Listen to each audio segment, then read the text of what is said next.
Donc voilà, je m'appelle Walter Epping, je suis géologue et je travaille au CEA, le Commissariat à l'énergie atomique et aux énergies alternatives. Voilà, donc et là j'interviens en tant que, on va dire, éco-citoyen mérardien. Donc voilà, je vais vous présenter un petit peu comment on arrive à maîtriser un petit peu sa consommation énergétique chez soi. Donc déjà, pourquoi est-ce qu'on doit faire on doit maîtriser sa consommation ça permet de faire des économies financières, économiser les ressources naturelles, réduire notre empreinte écologique et également moins polluer. Donc c'est bien tout ça, mais comment on fait? En mégawatts-temps. C'est un gros mot, enfin, on a évoqué un petit peu tout à l'heure, mais donc alors on parlait de la notion négawatt, c'est un terme qui a été inventé par un écologiste américain qui désigne en fait l'énergie qu'on ne consomme pas, ou qu'on a économisé par des actions de sobriété et d'efficacité énergétique. Donc je vais détailler un petit peu après ce que sont la sobriété et l'efficacité énergétique. Donc ce concept de négawatt est porté en France par une association éponyme, donc Négawatt, et ça s'adresse aux collectivités et également aux particuliers. Donc là, nous, on va se focaliser un peu plus sur le côté, je dirais, particulier. Donc là, on a un graphique où là, il y a la notion, la tendance qu'on a vu, qu'on a entreaperçue tout à l'heure sur les besoins énergétiques, qui sont une tendance globalement à la hausse. Et l'objectif, c'est qu'on arrive à baisser tout ça en faisant toutes les actions de mégawatts. Donc le premier point, la sobriété. Donc la sobriété s'applique à plein de domaines, hein, mais aussi à l'économie d'énergie. Donc la sobriété, c'est la réduction de consommation avec un changement de comportement et de nos habitudes. Donc, mais sans modifier notre confort, c'est-à-dire qu'en fait, on va supprimer tous les gaspillages énergétiques. Donc là, par contre, c'est une action de notre part qui va nécessiter un changement de comportement. Donc j'ai mis quelques exemples qui sont adapter la température des pièces avec son activité, c'est-à-dire qu'on peut baisser la température de 1 ou 2 degrés dans la pièce principale, on met une petite polaire par-dessus, donc on a le même confort, mais par contre on a diminué notre consommation, notre besoin en énergie. Anticiper la coupure de chauffage avant son départ. Le matin, quand on part travailler, voilà, on part à 8 heures, on baisse le chauffage à 8 heures. Non, on peut le baisser 1 heure avant et profiter de l'inertie du bâtiment qui va continuer la température du bâtiment va baisser tout doucement et finalement on aura arrêté le chauffage 1 heure avant. J'ai mis ouvrir le mitigeur à droite. Quand on se lave les mains, on n'allume que du côté droit. Ça veut dire qu'il n'y a que l'eau froide qui arrive, sauf s'il monte à l'envers, mais il n'y a que l'eau froide qui arrive. Et le temps de se laver les mains, si on l'a ouvert du côté gauche, en fait, l'eau chaude, elle n'a même pas le temps d'arriver, qu'on s'est déjà lavé les mains. Et l'eau chaude qui était dans le chauffe-eau, en fait, elle reste dans les tuyaux. Et finalement, on ne s'est même pas lavé les mains à l'eau chaude, mais on a quand même pris de l'eau chaude. Donc là, ce qui est important, c'est de se laver les mains à l'eau froide. Il faut bien se laver les mains à l'eau froide. Après, on peut décider. En hiver, on peut mettre l'eau chaude aussi un petit peu. Bon, tout le monde le sait, mais couvrir les casseroles pendant la cuisson. C'est 30%, c'est 20 à 30% d'économie. C'est énorme, 20 à 30%, rien qu'en mettant un couvercle sur sa casserole. Petite chose aussi qui n'est pas forcément connue, mais quand on décongèle ces produits, quand on a des produits surgelés qu'on veut cuisiner, souvent ce qu'on fait, on les met au micro-ondes, un coup de micro-ondes, et donc on consomme de l'énergie. Alors là, il faut juste un tout petit peu d'anticipation, mais la veille, on sort le produit du congélateur et on met dans le frigo. Et du coup, on va se servir du froid du froid du congélateur pour alimenter un petit peu le frigo. Donc toutes ces actions, il y en a plein d'autres, mais voilà, ça reste quelques-unes, toutes ces actions, elles ont un coût nul. C'est-à-dire que ça ne vous coûte rien. C'est juste qu'il faut penser à changer ces petites habitudes. L'efficacité. Donc l'efficacité, c'est le deuxième volet qu'on a ici. Là, on va réduire sa consommation sans changer ses comportements. Ça, c'est pour les fainéants. Il y aura certains qui sont intéressés, mais bon, on est tous un petit peu comme ça. Et voilà, donc là, on change pas du tout son comportement. Donc comment on fait? Donc, par contre, il y a quand même des petites actions qui sont à faire au départ, mais qu'on fait de manière définitive. Bon, c'est améliorer l'isolation thermique des bâtiments. Des fois, c'est très très simple à faire. Des fois, c'est compliqué, mais effectivement, des fois, c'est très simple. Réguler ce système de chauffage, c'est-à-dire qu'on va acheter un petit programmateur pour être... il y a maintenant des programmateurs qui sont très intelligents avec les nouvelles technologies, qui savent quand est-ce qu'on est présent, quand est-ce qu'on n'est pas présent, quelles sont nos habitudes, et qui permet d'anticiper tous le système de chauffage pour l'optimiser au mieux en fonction de sa présence. Bon, changer les ampoules en mettant des ampoules basse consommation. Prendre de l'électroménager, prendre des électroménagers avec des classes d'économie le plus élevées possible.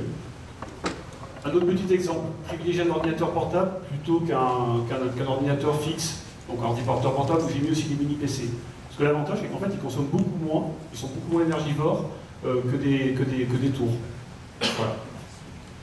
Donc toutes ces petites actions, elles ont un coût faible à modéré. L'inconvénient, effectivement, on ne se fatigue pas, c'est pour les fainéants, mais il y a quand même un petit coût qui peut être parfois très très faible. Donc là, je vais vous présenter un petit peu une éco-action qu'on a menée sur la commune de Meyrargues, qui avait plusieurs objectifs. C'était de montrer en fait aux citoyens comment justement être sobre et efficace. Donc on voit que c'est souvent il y a plein d'actions qui sont finalement très très faciles.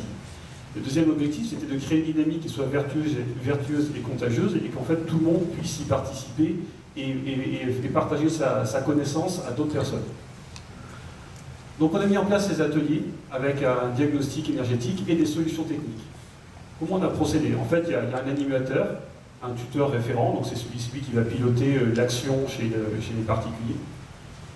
Il faut un cobaye, donc quelqu'un qui soit volontaire pour que des gens puissent venir chez eux pour partager, pour faire le diagnostic et proposer des solutions techniques.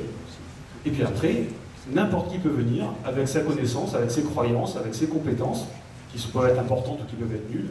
Et on se retrouve, alors là c'est un exemple d'atelier, on s'était retrouvé donc chez Didier et Isabelle, des habitants de Meyrargues, et on a fait ce petit diagnostic.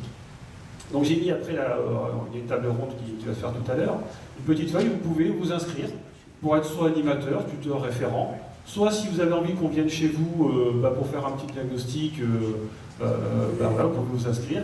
Si vous voulez simplement voir chez les autres comment ça se passe, vous pouvez vous inscrire. N'hésitez pas, il y a une feuille où vous pouvez vous inscrire. Et tout ça, on fait ça gratuitement. Donc voilà, on sensibilise les participants. Les participants, donc ça peut être les apprentis. On forme un petit groupe qui puisse transmettre à d'autres et partager à son tour les bonnes pratiques. C'est un peu un fonctionnement un petit peu pyramidal. Donc ça, c'est une démarche type que l'on fait quand on fait ces démarches d'éco-action.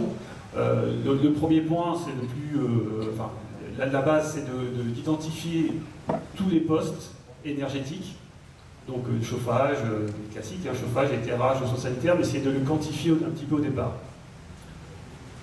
Ensuite, on va rechercher des actions compensatoires. Donc les actions compensatoires qu'on imagine et qu'on voit bien, changer des ampoules, mettre des ampoules basse consommation quand on n'en a pas, éventuellement changer les radiateurs si ce sont des vieux radiateurs qui sont plus performants, isoler, j'ai mis des tartrés. Ça, c'est pas. Les tartrés, c'est par exemple, on a tous, il y a beaucoup qui ont des chauffe-eau avec des chauffe-eau électriques et qui ont tendance à détartrer, à s'entartrer, pardon. Et donc il y a une action toute simple. Il faut savoir qu'il faut détartrer assez régulièrement, ce qui permet qu'il soit beaucoup plus efficace et beaucoup moins consommé. On évalue le coût des actions, on peut les classer, détartrer, ça ne coûte rien, changer une ampoule, presque rien, changer le frigo, c'est un peu plus cher, l'isolation, les radiateurs, des fois c'est l'inverse, ça dépend de la configuration, mais voilà, on fait une gradation des coûts de chacune des actions. On regarde aussi, on va apprécier l'efficacité des actions, il y a des actions qui sont plus ou moins efficaces, et au final, en fait, on va choisir ce que nous, on a envie de faire, ce que chaque citoyen a envie de faire, en fonction de ses moyens financiers, parce que certains, quand on change tous les radiateurs, quand on isole, ça coûte un petit peu, mais on fait en fonction du coût de ses moyens, du retour sur investissement aussi. Parce qu'il ne faut pas se leurrer, il y a quand même des actions qu'on peut mener, et qui finalement sont économiquement jamais rentables. Après, on peut le faire pour quand même baisser son énergie, mais après, on regarde quand même souvent s'il y a un retour sur investissement qui est intéressant. On choisit des actions aussi à mener en fonction de ses capacités manuelles. Quelqu'un qui est un petit peu bricoleur, il peut faire plus de choses que quelqu'un qui n'y est pas. Et puis on choisit aussi en fonction de son efficacité.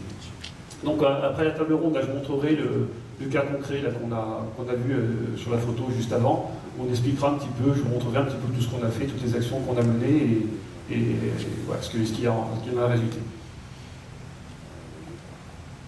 Donc nous avons vu qu'on peut agir sur la demande en énergie, en agissant sur la sobriété et sur l'efficacité, mais aussi on peut également agir sur la production lorsqu'on est obligé de consommer, parce que bon, effectivement, on a bien vu qu'il fallait agir sur la demande, mais il y a toujours d'énergie qu'on est obligé de consommer pour différentes actions.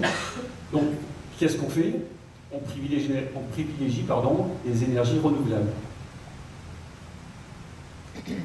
Donc on a déjà évoqué un petit peu tout à l'heure ce qu'étaient les différents types d'énergie renouvelables, hein, le solaire, l'éolien, l'hydraulique, la biomasse, la géothermie. Et demain, Yannick a parlé de la visite de sa maison. Moi je vais faire, c'est assez différent, mais j'ai une petite installation en fait qui est relativement simple, en autoconsommation. Voilà, donc je fais de l'autoconsommation photovoltaïque. Donc demain, pour ceux qui sont intéressés, demain après-midi, on fera visiter et je pourrai vous montrer comment on détermine son besoin, parce que ça reste la chose primordiale, bien déterminer son besoin, estimer la production de ces panneaux, voir combien va produire si on met 1 kW crête par exemple, comment on met en œuvre, comment on va l'installer, donc je pourrai vous montrer un petit peu l'installation qui a été faite, les démarches administratives et aussi le retour investissement. Et on va voir que c'est très intéressant, à condition de bien connaître et déterminer son besoin. Ça reste primordial, il ne faut surtout pas surdimensionner. Voilà, donc pour conclure, voilà, j'ai indiqué qu'il faut et on peut agir sur notre demande énergétique. On a vu avec des actions qui sont assez simples, qui sont sur le bon sens, mais il y en a certaines qu'il faut connaître. On peut agir sur la production en énergie, et comme on l'a dit déjà tout à l'heure, l'énergie la moins chère, et la moins polluante, c'est celle qu'on ne consomme pas.